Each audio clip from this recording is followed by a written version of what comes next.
Kamis sore Korea Utara tembakan 3 rudal balistik dari Pyongyang.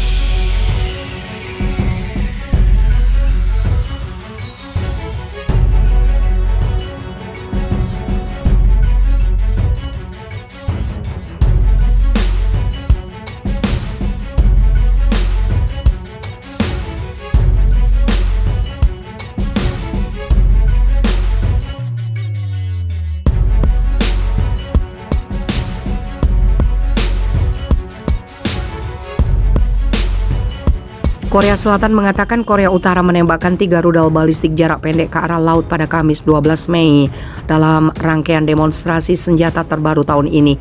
Ini adalah peluncuran senjata pertama yang dilakukan oleh Korut sejak pelantikan Presiden baru Korsel yang konservatif Yoon Suk Yeol pada hari Selasa lalu. Korut memiliki sejarah mengguncang pemerintah baru di Seoul dan Washington dalam upaya nyata untuk meningkatkan daya tawar dalam negosiasi di masa depan. Ancaman nuklir Korut kemungkinan akan menjadi agenda utama ketika Yoon bertemu dengan Presiden Amerika Serikat Joe Biden yang akan berkunjung di Seoul pada minggu depan.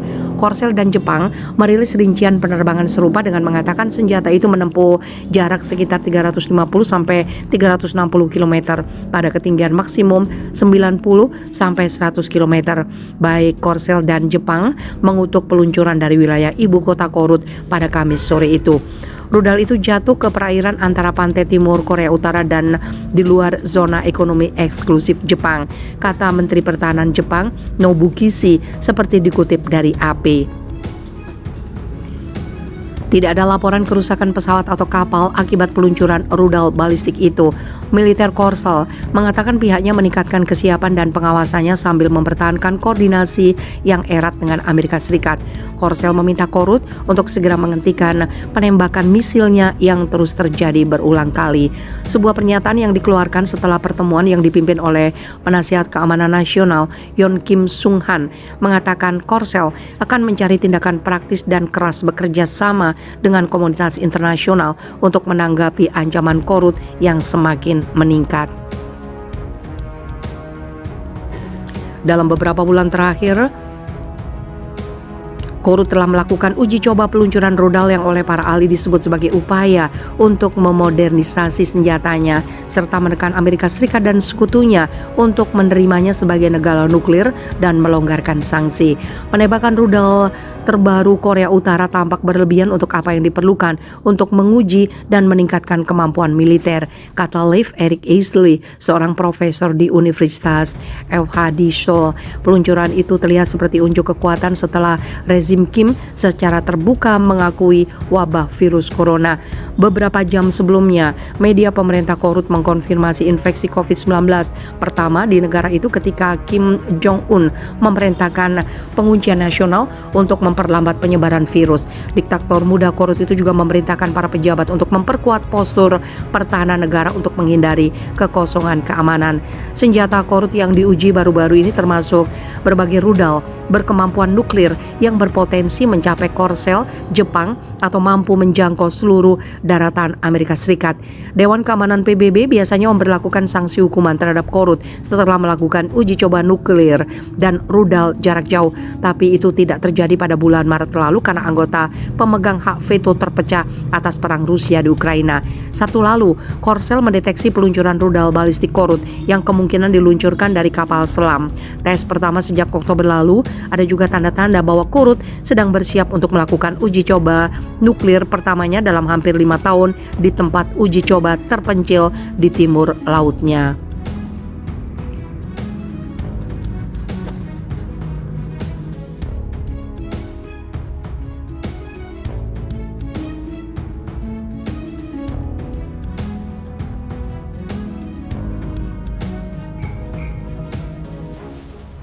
Kim Jong-un terang-terangan berpihak ke Rusia serang Ukraina. Rencana pemimpin Korea Utara bocor. Pemimpin Korea Utara Kim Jong-un kini terang-terangan membela Rusia dibanding Ukraina. Ukraina dan Rusia adalah dua negara tetangga saling serang gegara batas wilayah. Saat Presiden Rusia Vladimir Putin sedang gencar serang negara Ukraina yang dipimpin Volodymyr Zelensky, muncul Kim Jong-un. Kim Jong-un ternyata sudah berpihak ke Putin demi kepentingan negaranya. Kini secara terang-terangan Kim Jong-un menyatakan dukungannya terhadap Putin. Pemimpin tertinggi Korea Utara Kim Jong-un turut berpidato memperingati hari kemenangan yang menandai menyerahnya Nazi Jerman kepada Uni Soviet pada 9 Mei. Kim menyatakan dukungannya pada Rusia kini dalam pidato tersebut. Sebagaimana diwartakan kantor berita Pyongyang KCNA yang dilansir via Kompas TV, Selasa 10 Mei, Kim memberi selamat kepada Presiden Vladimir Putin atas peringatan ini. Selain itu, Kim juga menyatakan dukungan terhadap Rusia untuk mempertahankan kehormatan dari pasukan musuh. Kim ataupun laporan KCNA tidak secara spesifik menyinggung invasi Rusia ke Ukraina. Namun Kim mengaku menjaga solidaritas kuat dengan Moskow atas peristiwa belakangan ini.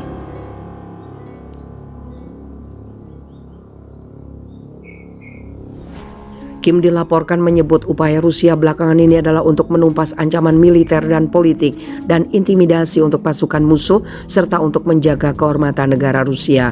Pyongyang sendiri berulang kali menyalahkan Amerika Serikat atas konflik di Ukraina.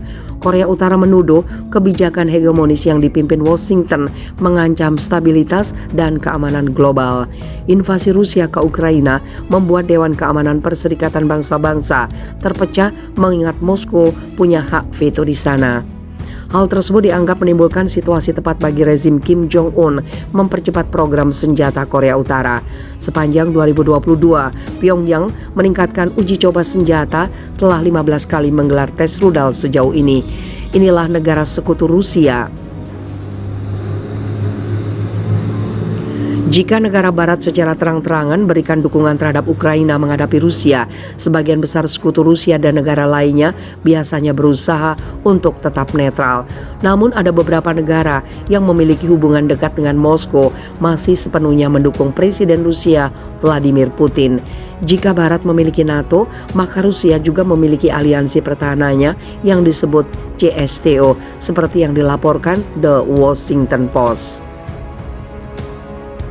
Collective Security Treaty Organization adalah organisasi perjanjian keamanan kolektif yang tujuannya hampir sama dengan NATO.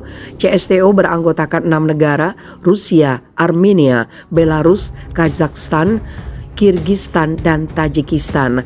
Setiap negara memiliki komitmen untuk membantu negara lainnya jika mengalami agresi militer atau serangan dari negara lainnya.